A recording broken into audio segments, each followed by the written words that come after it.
It's part of our mandate to run the regional executive, the national executives, and the district constituency. But that's not to do with election 2020. That will be towards election 2024.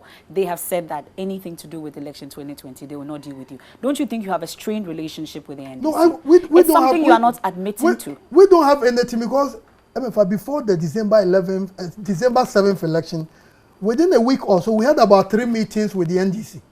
About 3 different meetings with the NDC and all the political parties. So I personally don't know what has changed. And I explained to you that if there is a disagreement between the two of us, and one of us decide to go to the Supreme Court, not any ordinary court, that means we accept that whatever the court will say is final. So if even there was any misunderstanding between the EC and the Electoral Commission regarding the outcome of the elections, and the NDC went to the Supreme Court and the court has come up with its judgment, then we move on. So for us, we don't have any problem. And everything we do will continue to invite the NDC. If the NDC calls us that the regional executive elections is coming and we should do A, B, C, and D, the EC is fully ready. We did it for them when they were electing their flag bearer, their regional executives. I remember I was at the trade fair when they were electing the national.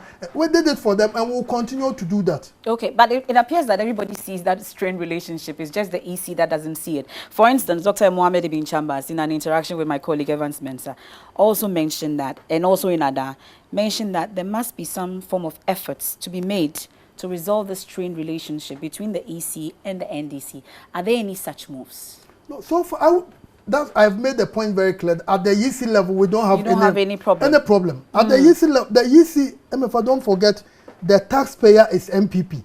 The taxpayer is NDC. The taxpayer is CPP. The taxpayer is LPG. The taxpayer is JoyNews. Peace FM. All of them pay taxes, and we are there in the. So that's why, let's be very clear. The EC is not a government institution.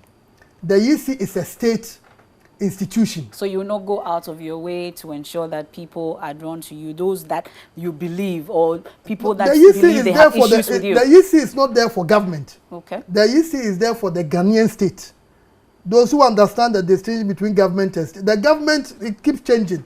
But the EC is there for the interest of the state. And the EC is the referee for elections. So we have a mandate to ensure that we cooperate. We work with all the political parties to advance the cause of the country's democracy. So a political party can choose to have a problem with the EC, but we don't look at our dealings with the political parties from the perspective of a problem. That's why I said if the NDC calls us tomorrow that their national executive, somebody has vacated the position and they want to do a by-election, the EC is 100% ready to support the NDC to do that. Okay, interesting.